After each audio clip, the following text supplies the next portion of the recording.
All right, Howard, it's all yours. Good afternoon, everyone. Welcome back, or welcome for the first time, to our online teaching session to cover the less technical aspects of teaching online for OLLI. For those of you who attended or did not attend the new instructor orientation yesterday, the slides and the recording should be posted by the end of the day, and I'll be sending an email out to all the new instructors so you can get access to that. So let us begin. Whoops. So our focus today is on online teaching. I am Howard Kozlo, chair of the Instructor Relations Committee. I should also point out that with me is,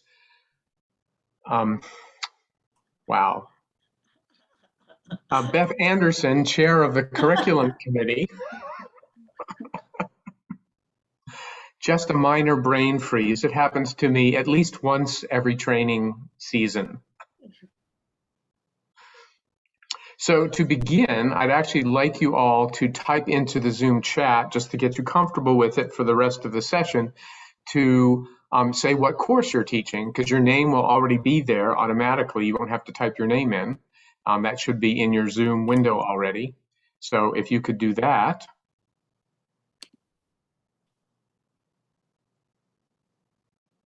They're coming in. Oh, Beth, I forgot to ask. Will you serve as my moderator today, please? Okay, I'd be happy to. So,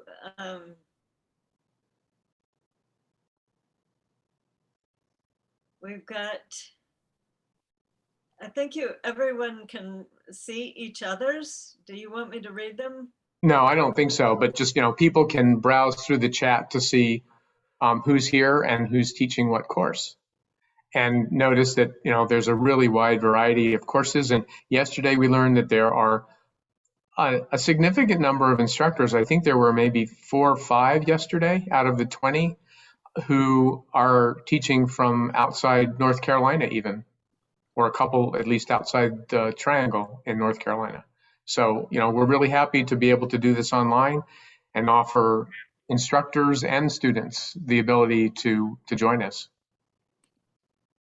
All right, well, we will get started.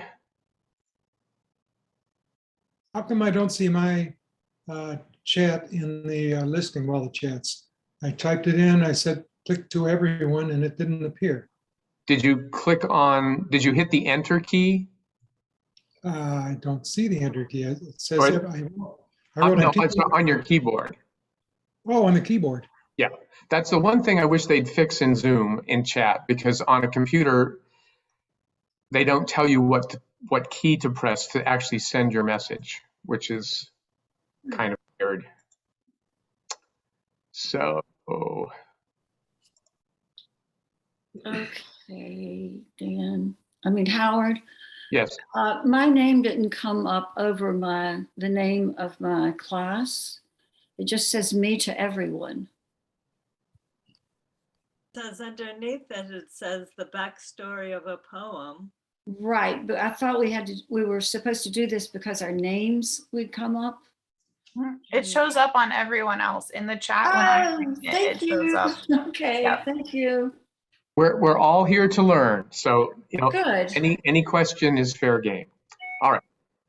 So we did the responding in Zoom chat, so you're comfortable. If you have questions at any point today, I'd encourage you to put your question in the chat. I will be pausing several times during the presentation to answer questions.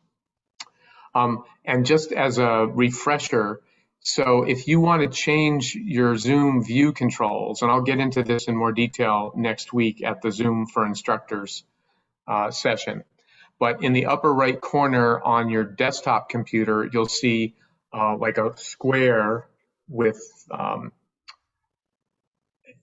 a grid of dots and the word view. And if you click on that, you'll be able to switch between gallery view and speaker view. And on a mobile device, the equivalent of that is in the upper right-hand corner, just so you're aware of that. All right. So our agenda today, we will begin by discussing the interaction styles that instructors use for teaching and tips on engaging students. We have a number of videos that we recorded in other sessions with experienced instructors who shared their tips, so we'll be able to hear those as well. Then we'll cover what to expect in the OLLI Zoom class, the protocol that we've developed over, will be our 4th term of offering courses online, and we keep refining the protocol. Then we have some general tips to offer, and then what are the next steps, in particular, the next training sessions and other things you can do to prepare. So let's jump right in. Just a quick summary of the fall term. All of us will be online using the Duke Zoom account, so you don't have to have a Zoom account to teach. We have 66 courses and 81 instructors teaching those. A number of courses have multiple instructors, and we have at least 10 guest speakers in a variety of courses. If you haven't seen it already, here's a link to the catalog on the Learn More website. There's a button there for fall catalog when you get to the OLLI page. So the fall term is a 10-week term starting September 13th and running to December 3rd. We will not be having classes the week of Thanksgiving. The week after is basically for classes that were not held on Thursdays because Yom Kippur is the first Thursday of the term. So those courses will definitely be, for 10-week courses, will be the last class the week after Thanksgiving. If other makeup classes are needed, that will be when they are. And the classes run anywhere from 3 to 10 sessions. Our default class length is 75 minutes, but I know some of you have requested, slightly longer time, so that's, also accommodated. And it's a mix of interaction styles, which we'll be discussing. So let's jump in. I'm going to start with this really fun way to get us started here. For those of you who are contemplating this, just step on out. It is wonderful. Is it frustrating? Yes. Is it invigorating? Yes. Will you stumble? Yes. Will you have successes? Yes.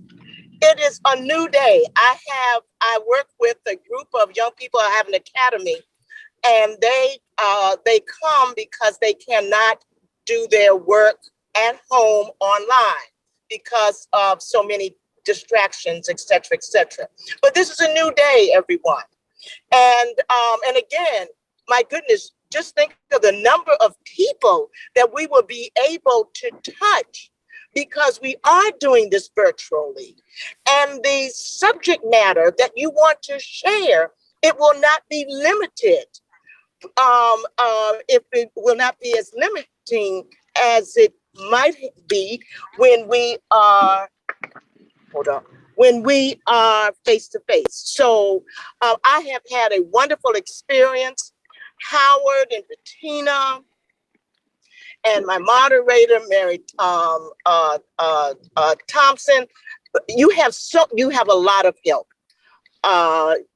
Chris and Beth and Jenny Knight and Jenny Wilson, you have Alan, you have so many resources that you can reach out to. So I would encourage you not to be afraid. Just do it. Well, thank you. Thank you. That was Thank you, Linda. So I thought that was just a really fun way to get us started. Linda has taught several courses for us over the past year and has done a really great job engaging her students.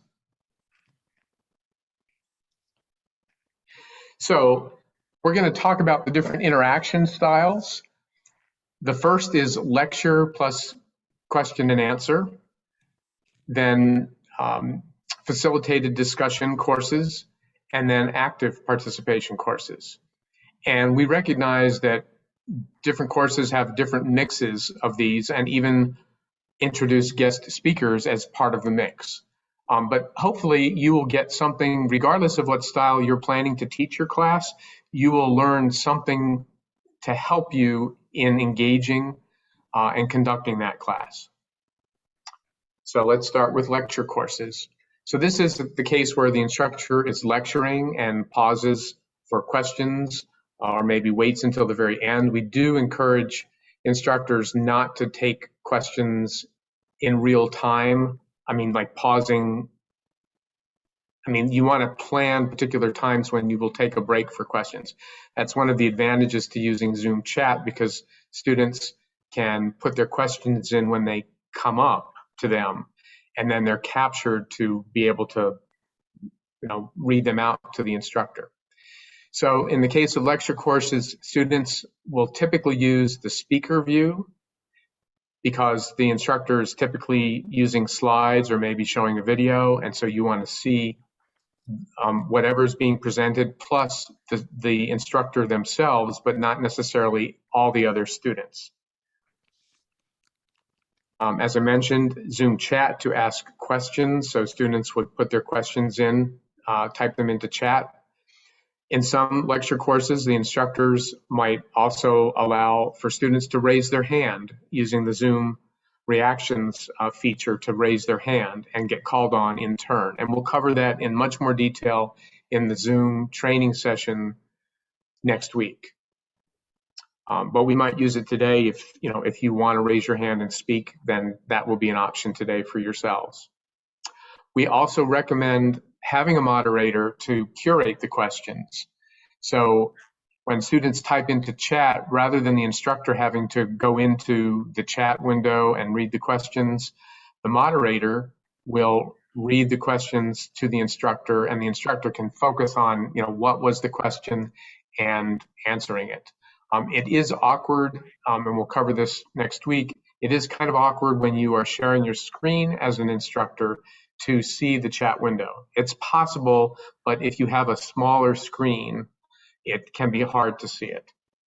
Another thing that's helpful for the moderator in curating questions is to have some starter questions. Particularly in the first class or two, some students may be a bit shy, so it helps to have someone to give some questions to get things rolling. Okay, next we have discussion courses. And these will vary in size, but are typically smaller courses as opposed to the lecture courses, which could be upwards of 80, 90 students. So here the instructor is presenting a topic and then guides the discourse. It's really important if you're planning on discussion, whether that's the focus of your class or you're going to have one session where you have discussion, to establish the ground rules for discussion. How are we going to call on people? How much time will they each have to speak? Those sorts of things you want to think about and share with your class in advance. Again, this is going to be most effective in small classes with 10 to up to 24 people. Why 24? Because in Zoom, 24 on a typical computer screen is the maximum number of people you can see in one screen. If you have more than 24, then you have to scroll the screen, the gallery view, up, down, sideways to see other students in the class. In this case, you would want everyone to see each other, so everyone would use the Zoom gallery view. And in this case, it might be more useful for students to use the Zoom raise hand to manage the discussion. And as you'll see demonstrated next week, or maybe you've seen it already, when you raise your hand, Zoom keeps track of the order that people raised their hand, and then the moderator typically will call on the students in that order, and then lower the hand when the student is done. We also recommend using a moderator or a facilitator for discussion courses. Again, managing the discussion can be more awkward for the instructor, but there are some cases where the instructor keeps the size to maybe just 12 people, and it's sort of a calmer pace, and people just wave their hand in the camera or maybe even just speak out in turn, and it's a very civil discussion. You kind of have to see, if you have a smaller class with discussion, you kind of want to see how it goes. And, you may pick one way to guide your discussion in the beginning and then discover there's maybe a simpler way of doing it as the class proceeds from week to week. So, feel free to experiment with different approaches to having the discussion. Okay, we're going to pause now for a recording from Ruth Caccavale, who's with the National Museum, and she teaches art classes with a smaller a smaller class size, and she does encourage discussion. So you'll hear her advice. Good morning. Thank you, Alan, and welcome everyone. Thanks for joining us. So as Alan mentioned, I work at the National Museum. That's sort of my day job, if you will. I am a museum educator there. So I spend a lot of time talking about art with people, K through 12 and adult audiences. And when the museum closed almost a year ago next week, I think, we shifted at the Nasher almost immediately to virtual programming. So I don't know that I'm the best Zoom teacher, but I'm a pretty experienced one because we do K through 12 and adult Zoom programs at the Nasher quite regularly. I also was happy to speak with you today because I enjoy as much as possible the Zoom programs for probably a lot of the same reason that many of you do. We're stuck here at home in COVID, and in my mind, our programs at OLLI give us an opportunity for an engagement learning experience. In my field, art history, there are lots of wonderful lectures online. You can go to museums and on the web, or you can go to universities and you can get all kinds of great information. You can also read books and see movies and listen to podcasts. And is what makes OLLI different in my mind is that it is the opportunity for synchronous experience, for actually engaging with students and for students to engage with each other and the material and the instructor. So in my mind, the point of an OLLI program, at least as I see it, is to allow for that engagement. I realize that all different kinds of instructors have different styles, and different styles are good. Some people prefer one style to another, but I much prefer a style in which we can have conversation.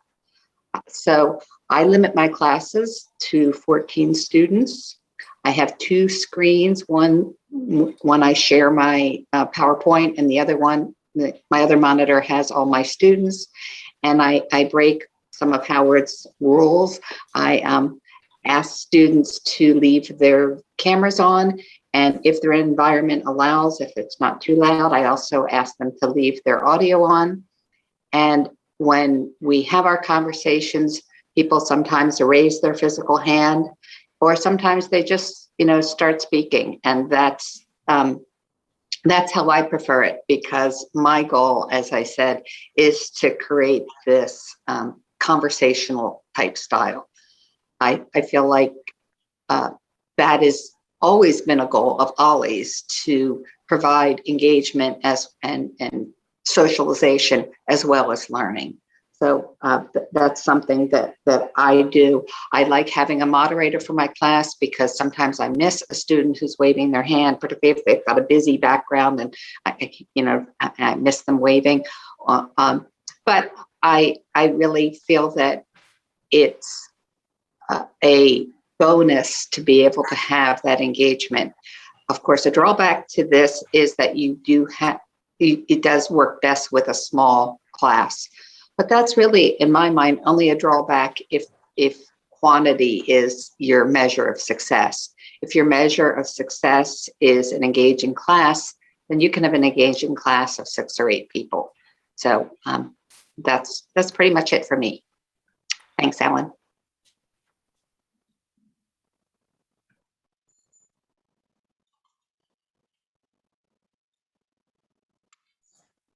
Okay. So lots of, good thoughts there if you are planning to do discussion classes and engagement in a smaller class. Now we'll move on to active participation courses. This is situations where an instructor is maybe teaching some sort of art, hands-on art, or exercise classes, Tai Chi. We have an instructor who teaches Tai Chi on a regular basis. So any kind of course where we have some music courses where students are actually playing instruments for each other. So typically an instructor would either explain or demo something to a student, and then the students would do it in real time. We have a Zentangle class where the instructor is drawing Zentangles as the students are doing it. So they're able to see in real time as the instructor does it and practice that sort of thing. So these courses may include some lecture or discussion in addition to the active activities that are going on. Students in a lot of cases here might have their video on because the instructor wants to see them. In exercise classes, for example, the instructor wants to see the students so they can tell if the students are keeping up, if he or she needs to repeat a particular exercise so that the students get it better. And there are cases in an art class, for example, where the instructor might ask the students to hold up artwork they're doing into the camera so that others in the class can see it. So lots of reasons for having the video on. And typically these active participation classes are smaller classes, so that works out logistically. In terms of managing interactions with Q&A or discussion, any combination of chat, the window, raising the hand, or even having students with open mics could work. So, it just sort of depends on what's being taught and what kind of interaction you need.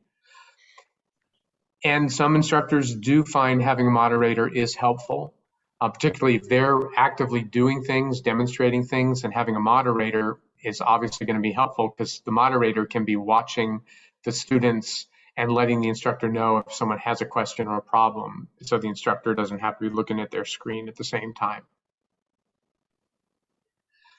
As I mentioned, students might share their projects, either speaking to the class or holding it up to their webcam.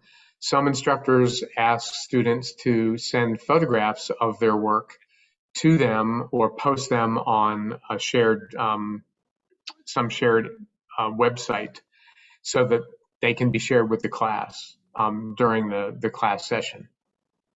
Some instructors may have an extra camera that they can use for particularly art classes. So they may have a second camera that is a close-up or an overhead camera. An exercise class, the instructor might have a wide angle. So if they're moving around in the room a lot, the camera can capture that. So, lots of options here as well. We sometimes get the question about playing background music during an activity, and generally we've found that it can be a little too distracting for most students. In a couple cases, it's been played softly, very softly. Typically, the computers that we're using, the microphones don't pick up music very well, so the audio quality is not very good for background music anyway. And to be heard, like if you need to speak as the instructor over the background music, it could be difficult for students to understand you. Some students do have hearing impairments, and extra background noise like that can be very distracting. So we generally discourage background music. Okay, so now I'm going to play a video from Jay Dunbar, who teaches Tai Chi and gives you a lot of different things to think about from an active participation kind of class. And through sponsors like OLLI. And I lost all my in-person classes, of course, at the end of March last year. and began experimenting with Zoom in early April. I had a non-pro account until May, at which point I realized that 40 minutes really wasn't enough for my students in their classes with me. So I went to a pro account, which has been really, really valuable for me. Currently, I'm teaching 8 to 10 classes by Zoom every week. Most of them for sponsors, but 3 of them are ones that I host myself. And I break my experience with Zoom down into sort of 4 categories, at least for this presentation. I'm looking at practice, personalizing it, preparing for it, and the participants involved in it. So you can say 4 Ps. One of the things I discovered early on is really helpful to just open a Zoom meeting with my Zoom, with only me, and practice looking at the space that I'm in, and all of the buttons, and trying to figure out the layers of buttons and the layers of menus that are within Zoom.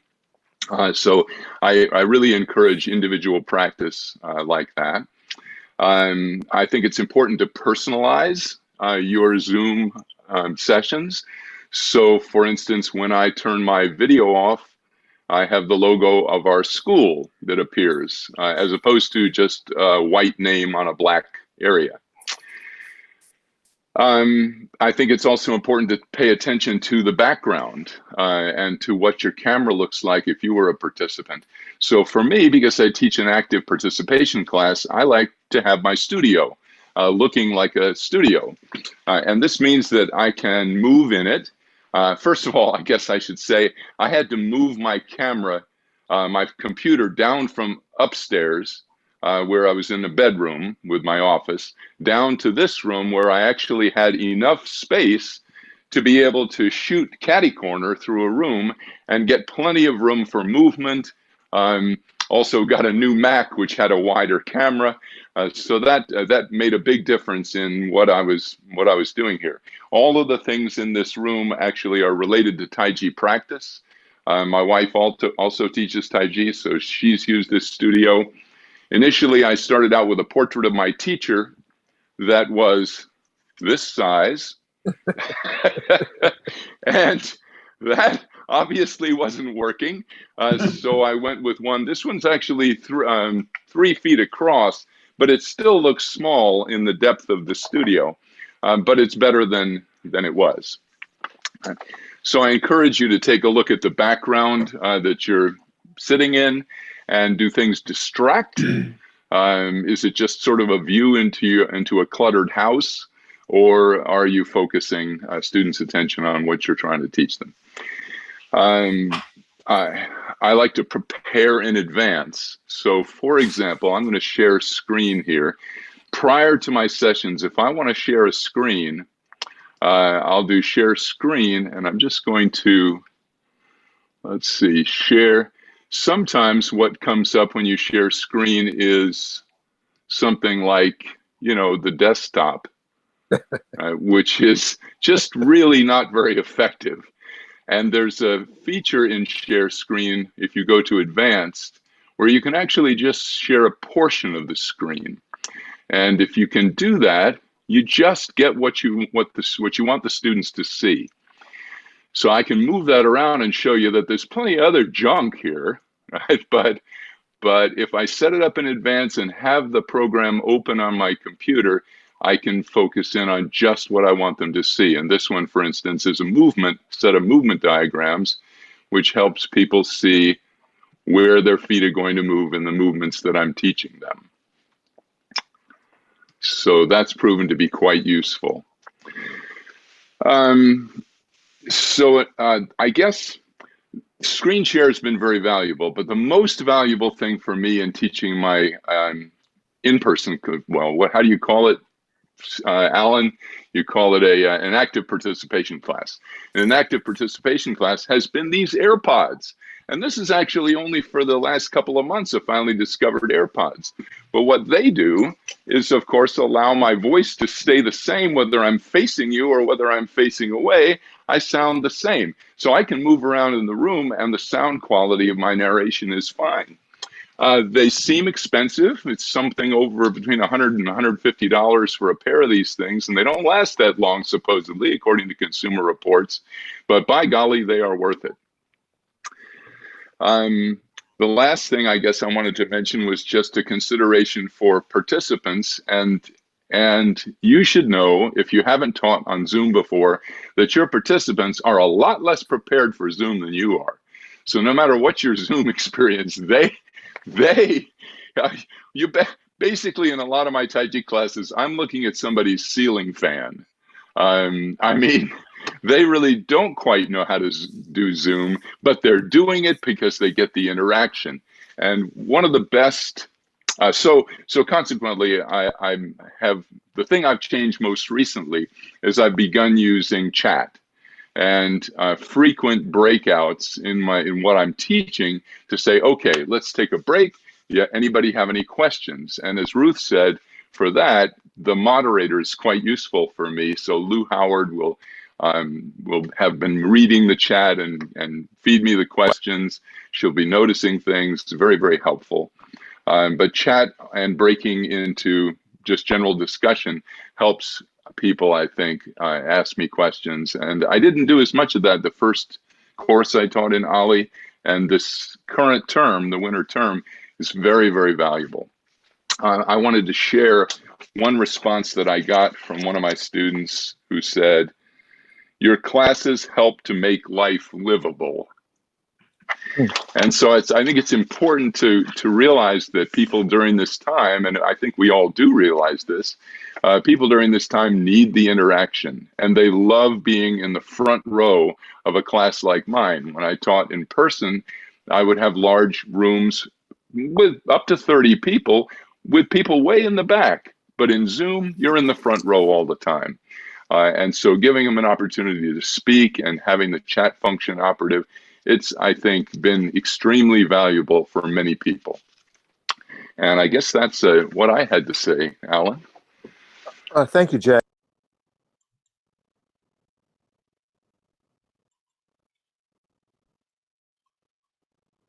All right. I really appreciated all of what Jay talked about, because there were a lot of elements that he touched on that apply to any style of class. So I hope that you've got, some tips that might apply regardless of what style you plan to teach. So I'm going to pause here for a minute and ask for you to put into chat ways that you can think to engage students in your course. You've heard some of the speakers that we've had recordings, talk about asking questions for people to put in chat and such. But I'd like to kind of pause here for a minute and have you, some of you may have taken courses or taught as well elsewhere and have ideas on how you can engage students. So I'm going to pause here for a second and take a couple minutes for you to put in chat.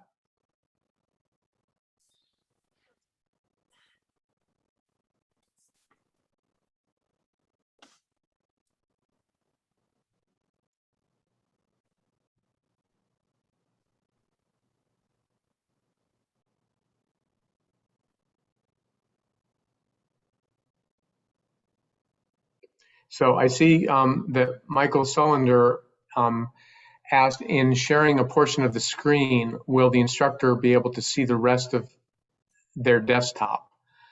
And I will demonstrate that in the Zoom training session. So I'd ask you to kind of hold off on that and make sure you ask that. I'll try to make sure I cover it in the Zoom training sessions next week.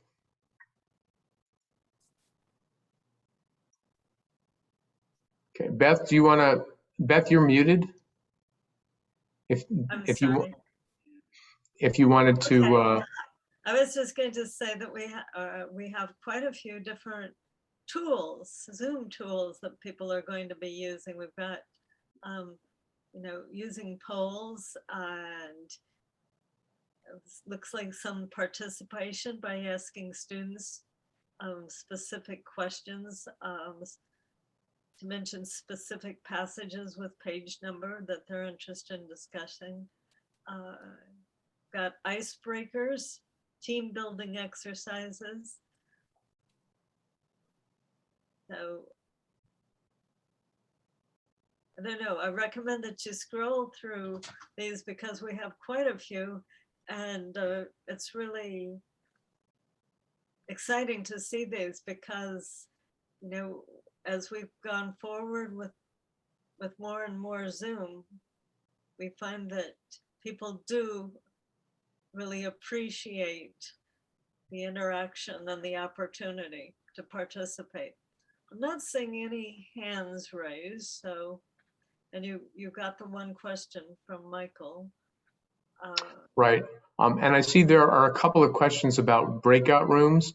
I will discuss those both at both sessions next week, but the Zoom Advanced Topics is where I'll talk about breakout rooms in much more detail and actually give a demonstration of breakout rooms. So if you're not sure, you've never tried a breakout room and you want to, see what that experience is like, I'd encourage you to attend the session next Thursday afternoon, which will include the advanced topic of breakout rooms.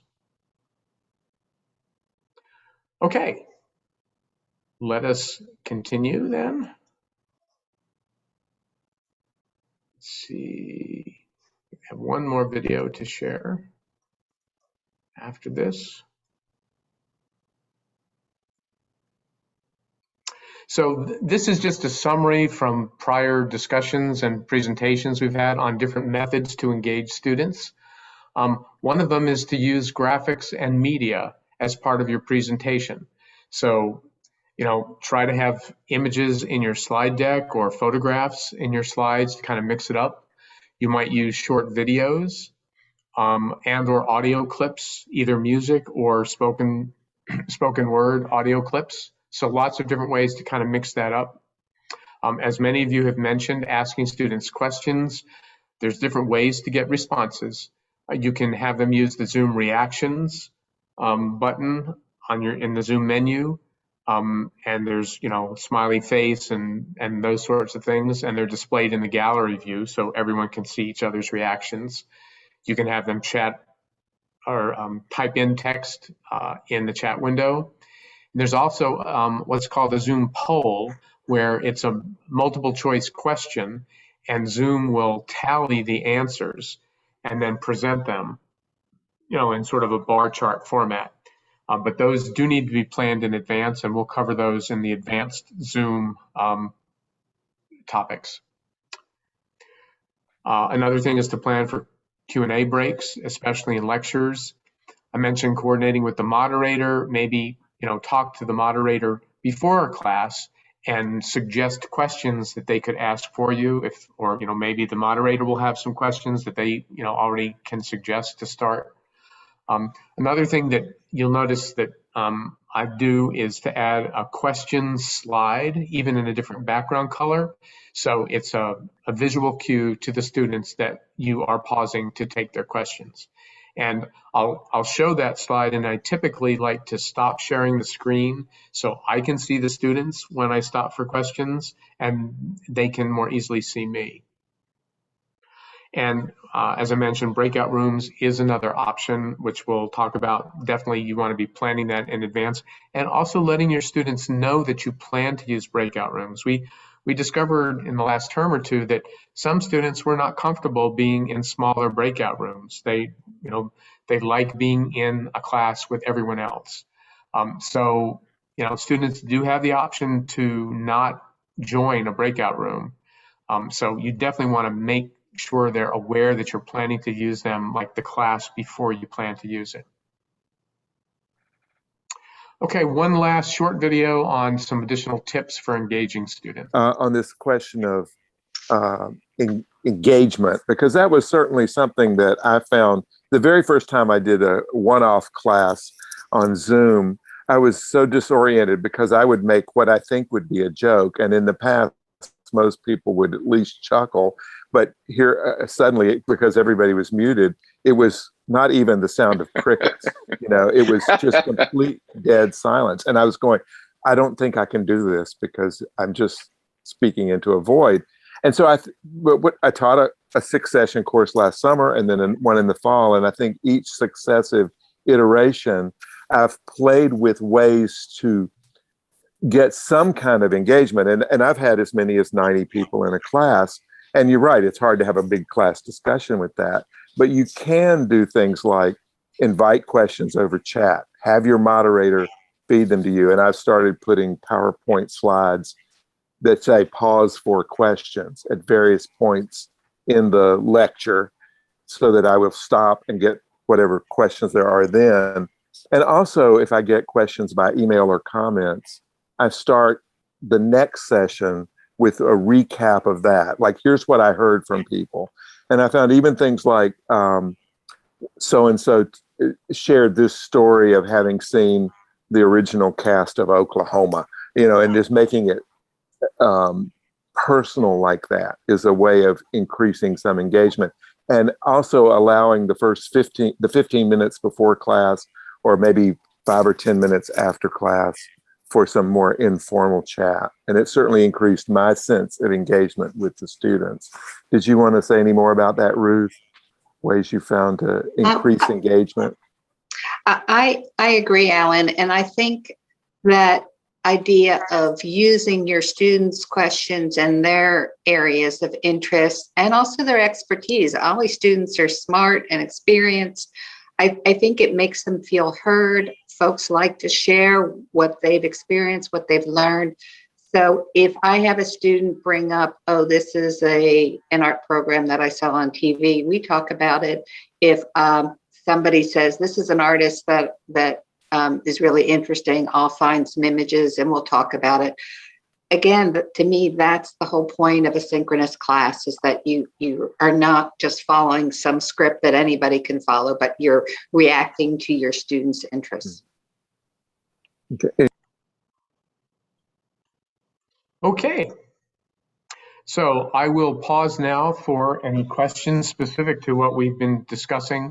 Or if you want to raise your hand and share an online teaching moment that others might learn from or be amused by, we can do that too. So if you want to speak, use the reactions button at the bottom of your screen. And when you click on reactions at the bottom of it, or if you tap on it on your iPad, you'll see raise hand at the bottom of the box that pops up. And that's what you would click to raise your hand.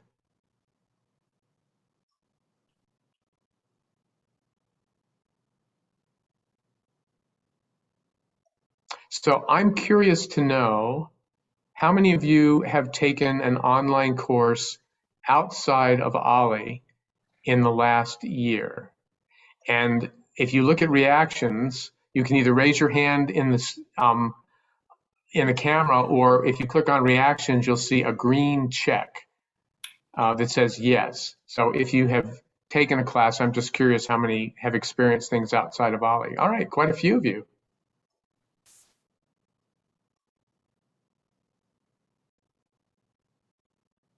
I see about 10 of you, so that's a fair number. If anyone has anything to share about your experiences there, feel free to open up your mic. And Pat Gagler, you're muted. Yes. I have taken some classes. They're one-off classes through the Smithsonian Associates.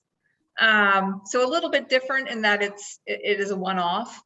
I have changed the way I'm going to do slides based on watching slides that these lecturers have used. I think they've added animation to the slides, which I think helps keep people a little bit more engaged.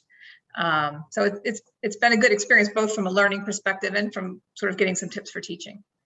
Okay, great, thanks. Carl Kenny, and you're muted as well? Yeah, I didn't raise my hand to make comments. Oh, okay. I'm good. All right, very good. All right, well, if there's no more, we will continue with the presentation today. Let's see. So now we will switch topics to discuss the Zoom class protocol that we've established to make sure that our Zoom classes run smoothly. So first, we've established roles in the Zoom classroom that you should be aware of. So we have the staff person, they're an OLLI either full-time or part-time employee. They serve as the Zoom host, so they will start the meeting, the Zoom meeting, and they will be there the entire time, particularly to help with any technical issues that might arise, but other, they'll also be monitoring students, and if someone forgot to mute their microphone and there's loud background noise, they will help mute that person, that sort of thing. Then of course we have you, the instructor. You will also be given Zoom co-host capability, primarily to be able to share your screen.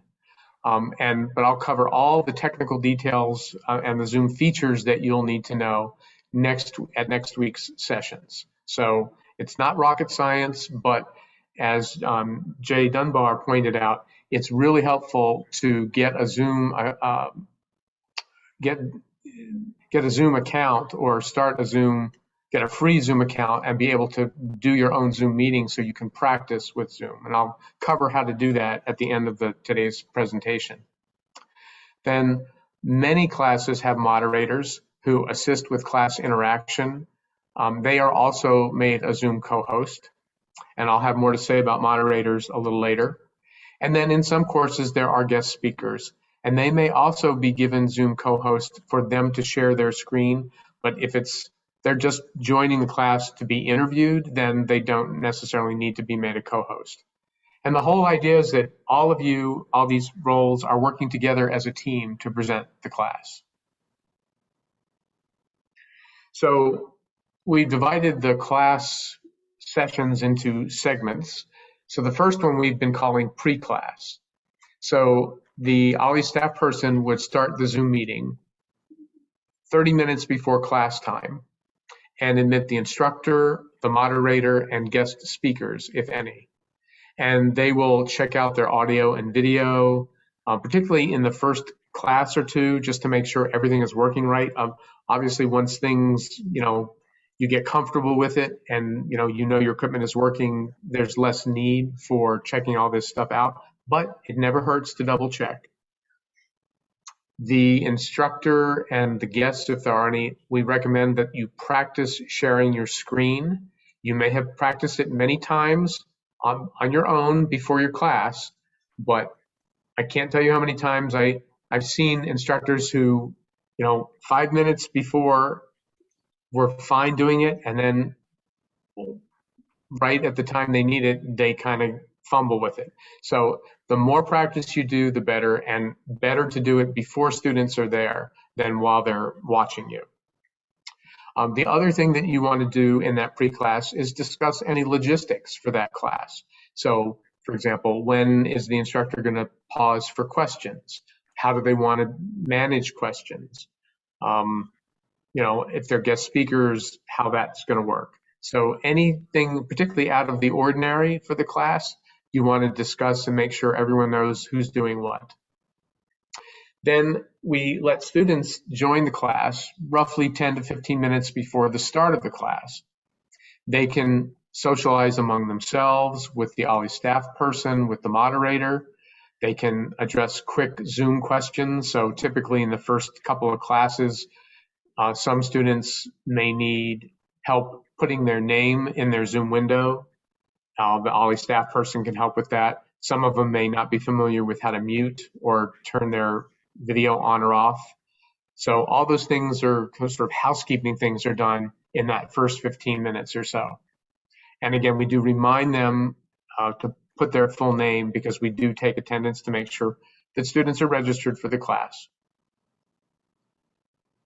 So at the start of class, we make a really strong practice of starting promptly at the scheduled time. Students, on Zoom, they can join much more, without being noticed nearly as much in Zoom if they happen to be a minute or two late, as opposed to walking into a physical classroom. the beginning of the class, particularly the first session or two, the staff will play a recorded intro like Bettina did for this session today. We suggest to mute audio and to turn off your video, particularly in large classes. But over time, we found it's maybe not as necessary. We sometimes do it if there's internet bandwidth issues, and having students turn off their video can help with that sometimes. But in general, we're kind of loosening up our guidelines on that. And some instructors, particularly in smaller discussion courses, may ask the students to turn on or leave their audio turned on and their video turned on. So, you know, whatever is going to work best for you and your class should be what you can do. And then if the class is being recorded, there is that disclosure that the class is being recorded.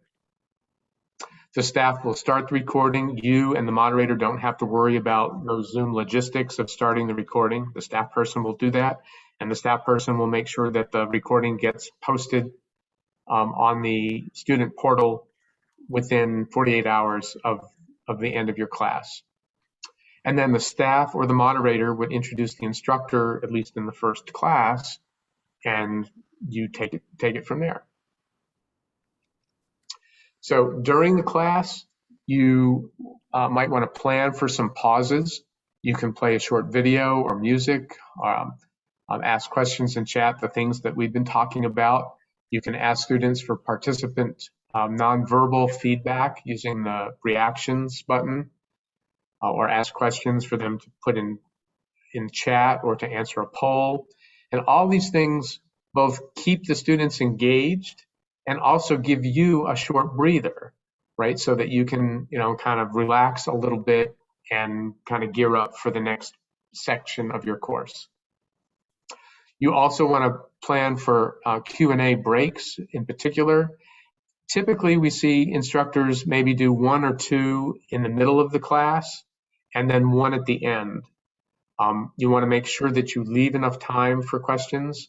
And as I said earlier, students can be shy in the beginning of the course, so it may take a week or 2 for them to warm up and ask questions or, you know, offer their own perspectives on things.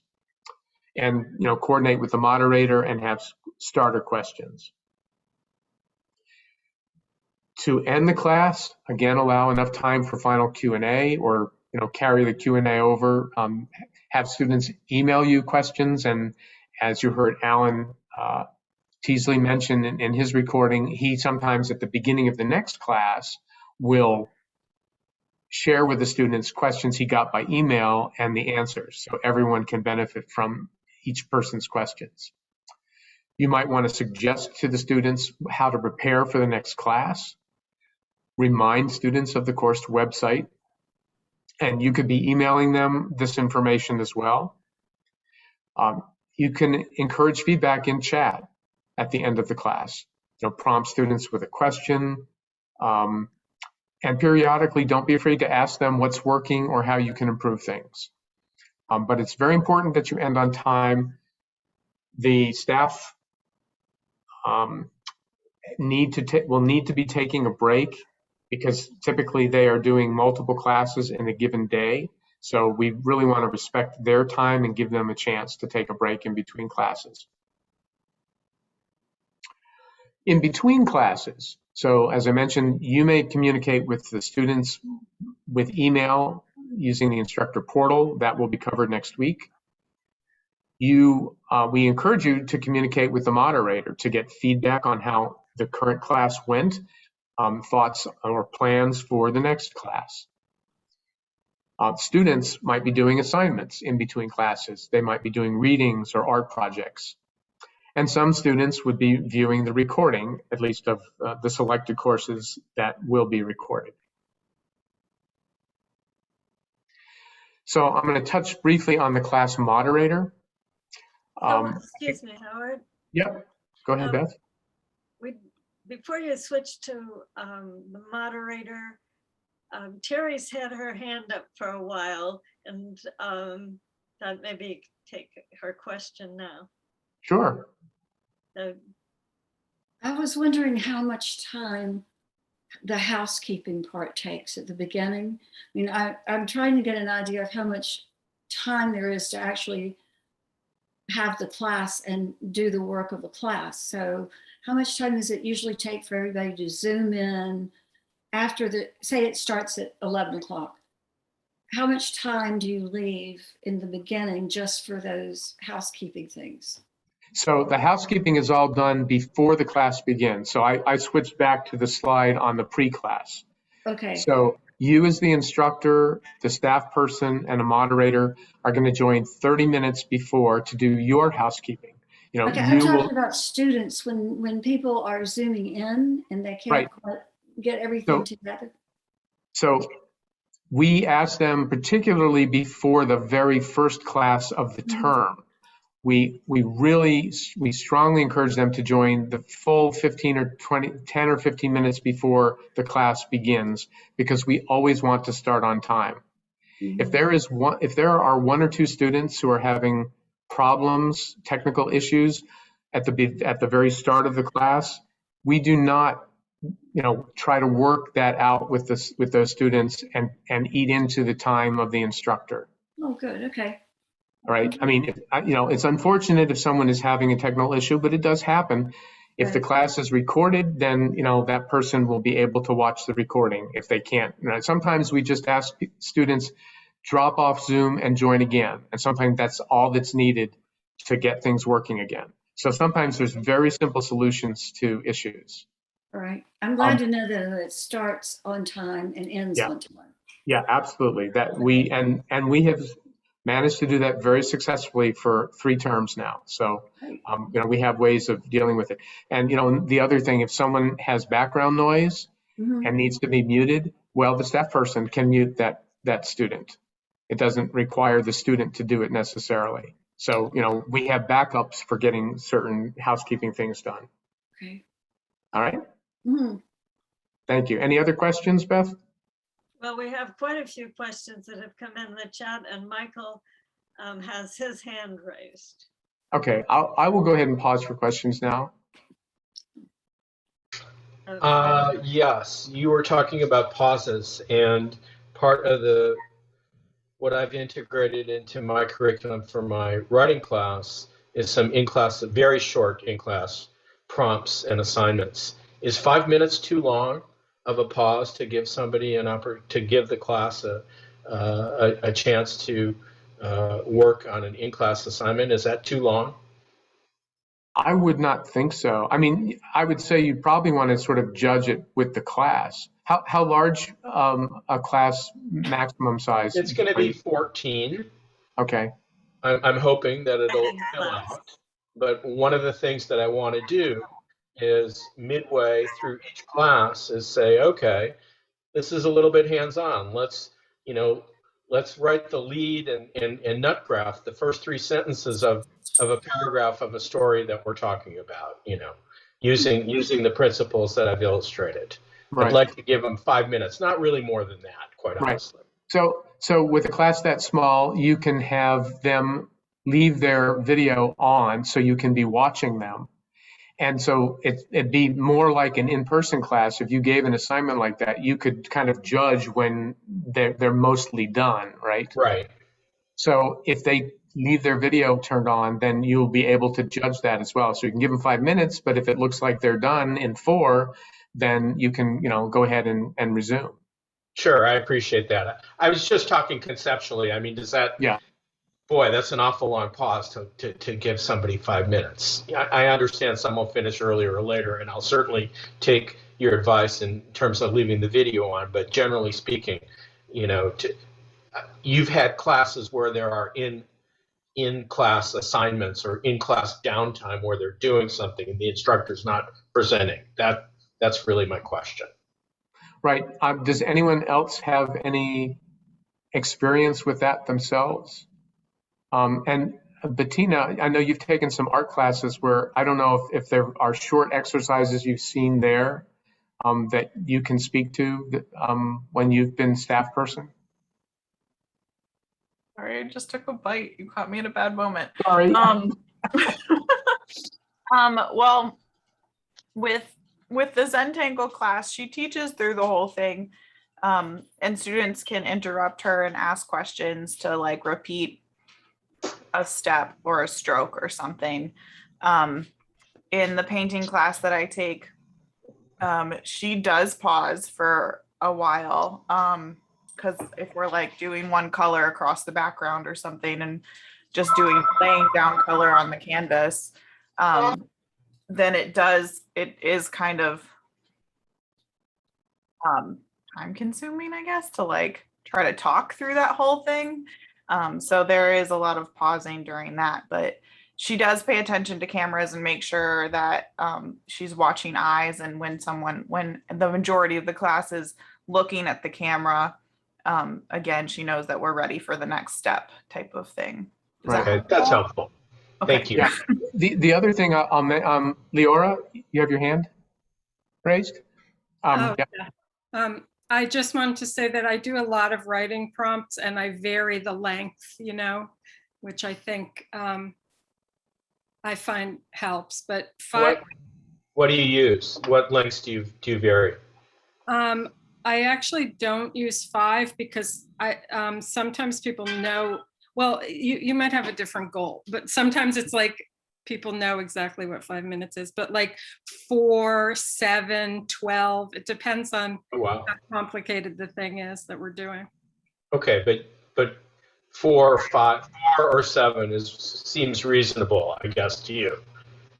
Yeah, because they're engaged, Okay, great. Thank you. It's helpful. Okay. Other questions? So some other questions came in the chat and goes back to when we were talking about breaks. Pat asks, she's got experience with in-person classes, and so for Zoom classes, are too many Q&A breaks, are they disruptive?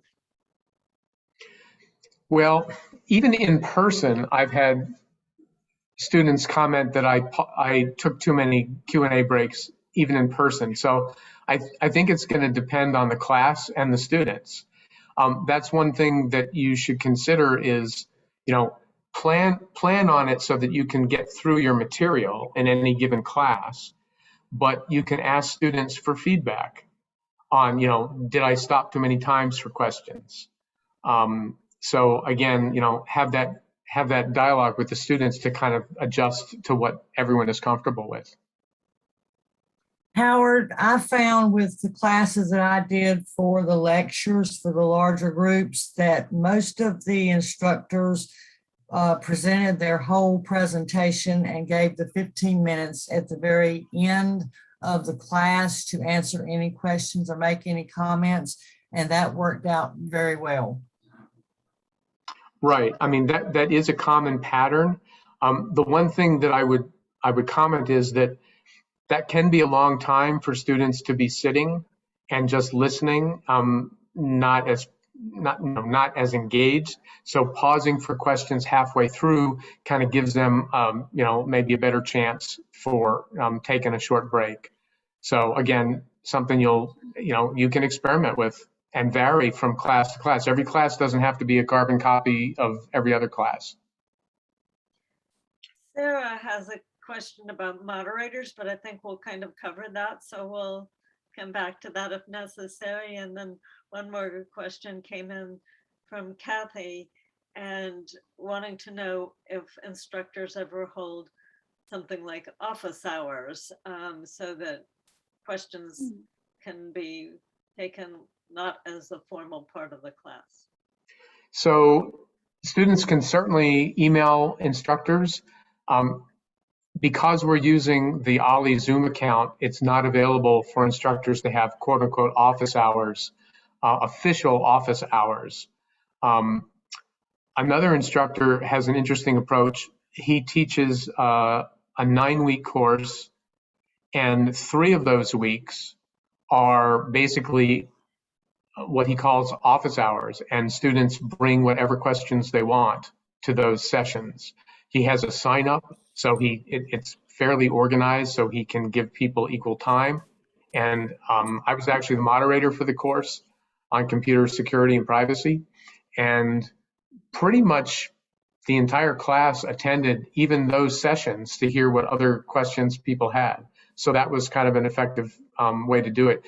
It doesn't have to be an entire class. You could have sort of office hours as maybe a portion of one of your class sessions where it's a more generic, more open kind of thing.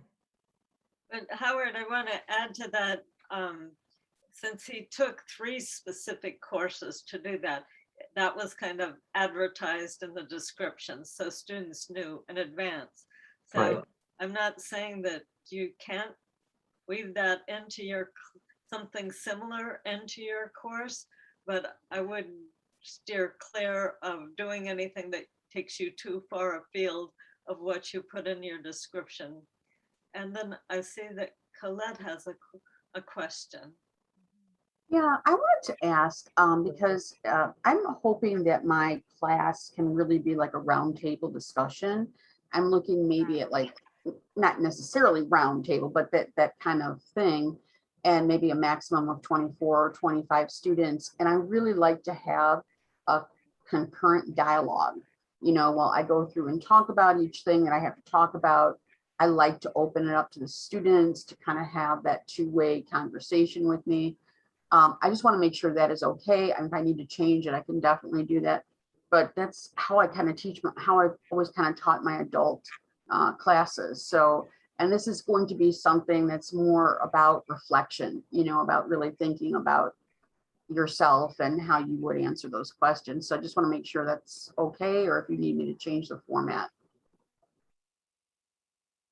Beth, do you want to talk to that? I mean, it sounds fine. Okay. But the thing is, try it. And if you find that you need to make adjustments, then you can do that. Okay. Yeah. And like I have exercises in my classes at all times. Like if I teach like like it's going to be an hour and a half, 2 hours, I always take the time to discuss. And then we do have like teamwork or even individual work that we discuss and that kind of thing. So you're saying that it's all right to just try that and see if it works with, I mean, and just mainly want to make the students happy. Right. But, and ask them for feedback, be okay. very upfront to ask them for feedback. Okay. Thank you. Yep. And there's I think there's one other comment, but about this, Pat says that Alan Cheesley likes to tell the class how many times he will pause for questions, and he does these randomly, not at preset times. So it's up to you, and you can pace the class according to kind of the feel of the class, and that could be something a moderator can help you with too. Speaking of which, Howard? Yes. Okay. So we're running a little longer than I expected, but the discussion is really good. And but I am getting close to the end. I expect to wrap up in about 15 minutes. So hopefully you can hang with us. Okay. So just a couple comments about class moderator. So it's recommended for large or interactive courses. And if you're new to OLLI, we are trying our best to assign a moderator to make it easier for you to manage the classroom. And the kinds of things a moderator does, they're there to assist you as the instructor to help engage students in conversation, maybe before the class starts, to manage questions or discussion using the Zoom chat or raise hand during the class. They can help you keep track of time. So, I mean, that's something you might want to mention to them in advance to say, please remind me when I've got 5 minutes left or 15 minutes left. So if they're not keeping track of time, they know, oh, they need to wrap up or, do something different to make sure they end on time. And they can also help monitor the student audio video and mute someone if needed. The staff person might not always catch something like that, in a timely fashion. So the moderator can make sure that, the disruption is minimal. The things the class moderator are not responsible for are taking class attendance or handling technical issues. So they don't need to have technical knowledge about Zoom. So moderator selections they're in the process of signing up for classes to moderate, and the assignments, the pairings will be made by August 23rd, which is the day before class registration opens. Instructors will be consulted about the moderator selection. There is moderator training. So I think there was a question earlier, are moderators trained? And yes, they do get a training session. That's September 1st. You as the instructor will be invited to that, and you'll get an invitation that has the contact information for your moderator. So we'll connect you well before classes begin, so you can each contact each other.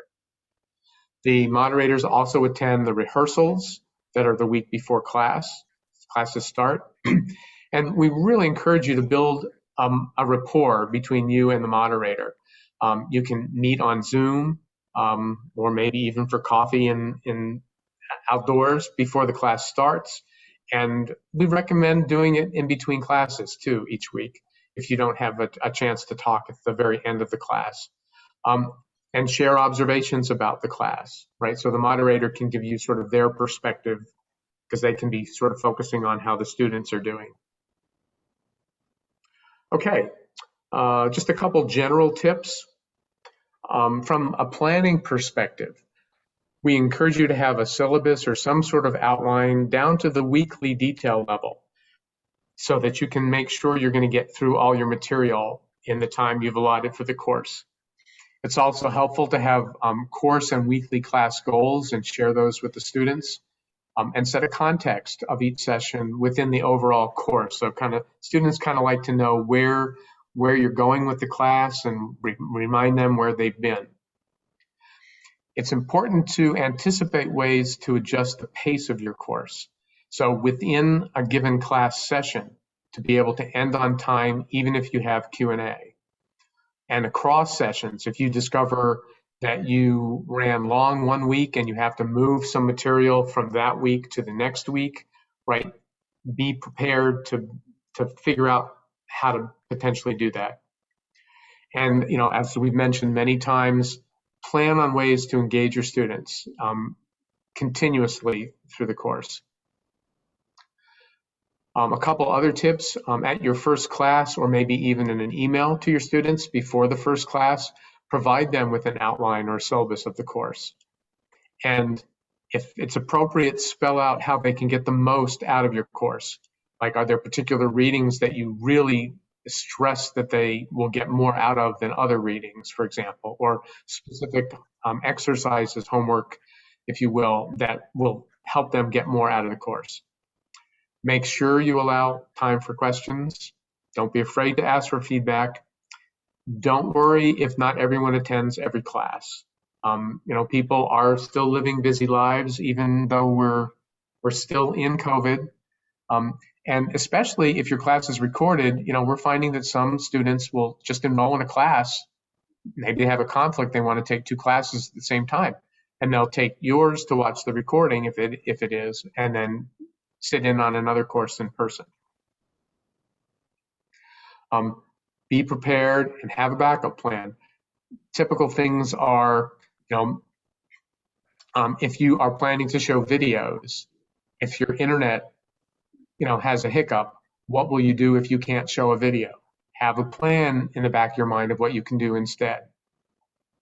Practice and practice again till you sort of get muscle memory from doing some of the Zoom controls.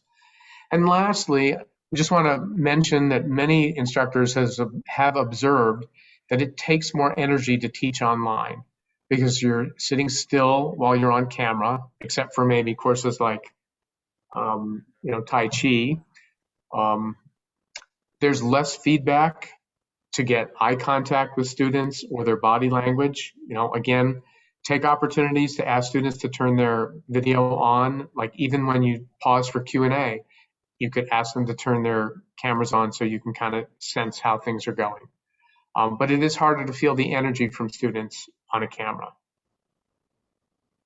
Okay, I'll pause briefly to see if there are any other questions.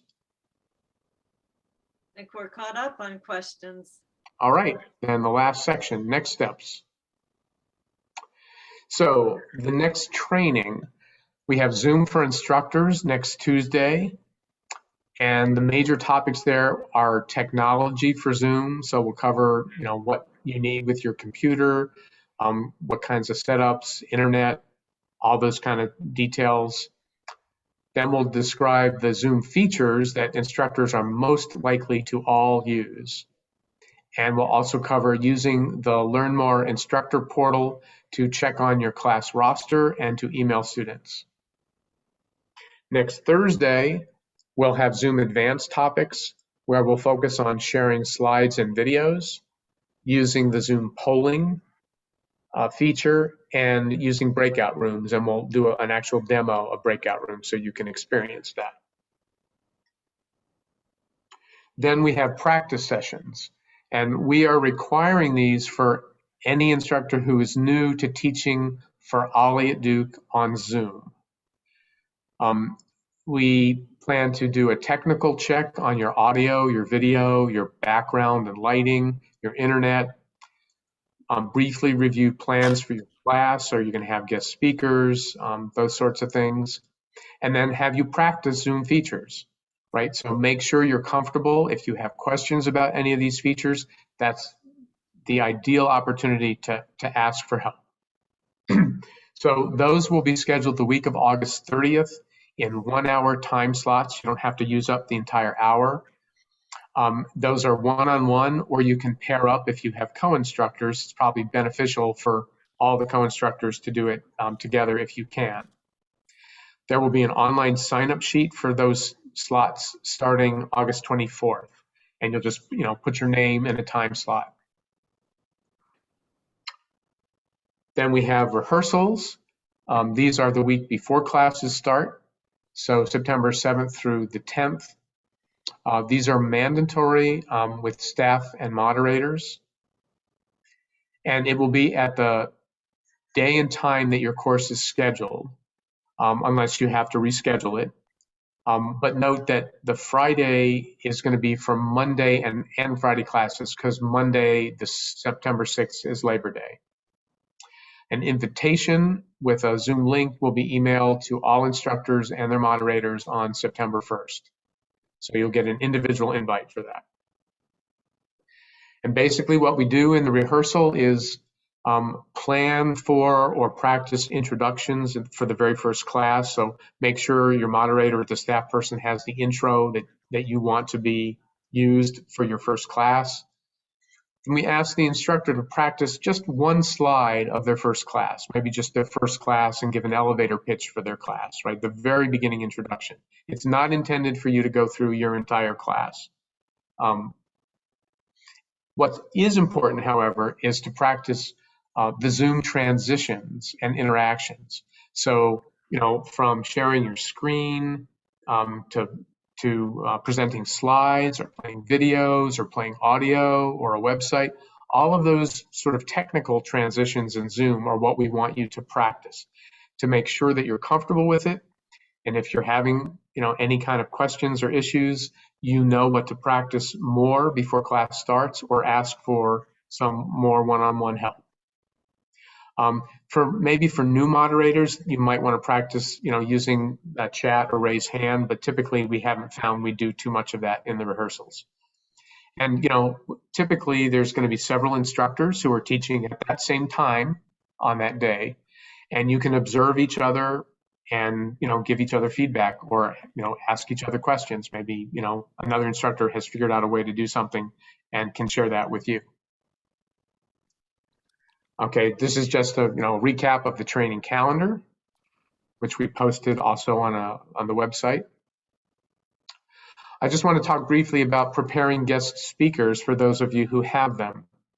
So we expect the instructor to contact their guest speakers and find out if they're Zoom ready. Do they have the proper internet, audio, and video? And when you have your one-on-one practice, we actually have a checklist that we can share that you can send to your guest speaker to make sure that they have everything they need. Make sure that they're comfortable sharing slides or videos if that's what they plan to do. If you think that they need assistance that you're not able to give them, you can request assistance with that. We ask you to arrange and conduct a rehearsal with your guest speakers, typically, just a couple days before their class. Some guest speakers may have been doing Zoom for a long time, and you and they won't feel like it's necessary to do a rehearsal with them, but err on the side of caution to make sure they are comfortable with whatever they want, you want them to do in your class. And also be sure you review the class protocol. Make sure that they attend the class or they join the class 30 minutes in advance. Okay. And we typically find that the instructor would serve as the moderator for their guest unless there is already a moderator for the class. All right, a personal Zoom account. I'm sharing this information now so that if you don't have a free Zoom account, you can go ahead and get one set up before next week. So you'll be ready to do some practice once you learn more about the features of Zoom you'll be using. So you can sign up on the Zoom website and click the orange sign up. It's free. Get a free account, which gives you unlimited time for 2-person meetings or 40-minute limit for 3. We don't find instructors need to get a paid account, but if you're going to use it for other things, or maybe you already have one, that's the price.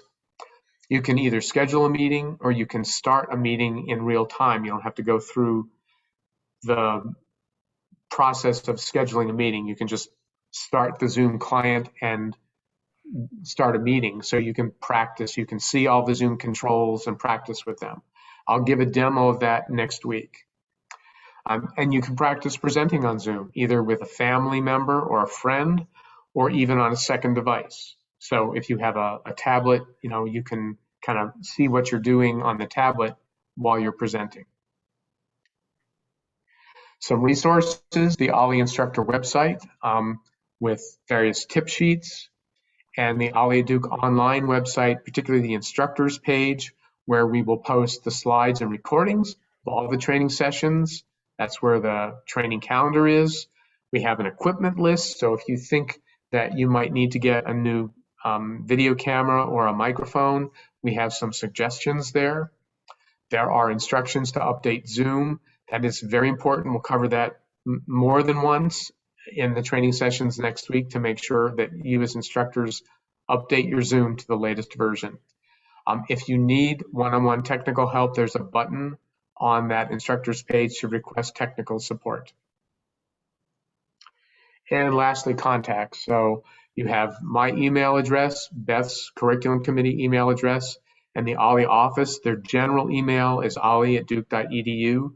If you're not sure who can help you, just send an email there, and typically Bettina or Kathy will be watching for those emails and make sure it gets sent to the right person. Please do not phone the office. The staff is working from home and does not have access to the phone. So we just for your information. All right, so that is the end of today's session, and I will pause or stop now for any last questions. I'm not seeing any coming in chat, and I'm not seeing hands raised. You must have answered all the questions and covered everything. Colette. I'm sorry. Yes. Will we get a copy of the presentation, Howard? Yes. Okay. So on the website, the online learning website, and I'll email a link again to all of the instructors, particularly those who weren't able to attend today. So the slide deck will be there and the recording will be posted as well. That'll be tomorrow morning before we have the recording posted, but the slide deck will be there too. All right. Thank you so much. I have a very quick comment. It looks like some of you are using your spouse's Zoom accounts and you have your your wife's name on your name, and I know you're not female. So just keep that in mind. And it's also a good idea to put in there what you want your students to be called or what you want them to call you. So we have one instructor who has a doctorate, and she wants to be called Dr. last name. So that's your prerogative. You can choose whatever you want. Just make sure it's something that they can read and can pronounce. My wife's the better half anyway. Can I just go by Teresa? No. Can we call you T for short? All right, well, that was a lot of information. I hope you found it useful. And next week we'll be focusing on all things Zoom for you. So I hope to see you all back next week. I guess, I was gonna say one thing about an early video clip of that Linda, the very first one we had, and Linda's very enthusiastic. I wanna say she had no experience before she started on teaching on Zoom, and she really she asked a lot of questions, and she was turns out she was very well prepared, and as you could tell, she's very enthusiastic about her experience. So if you have reservations, don't have to worry, we'll be there. But we don't recommend teaching from your car while driving.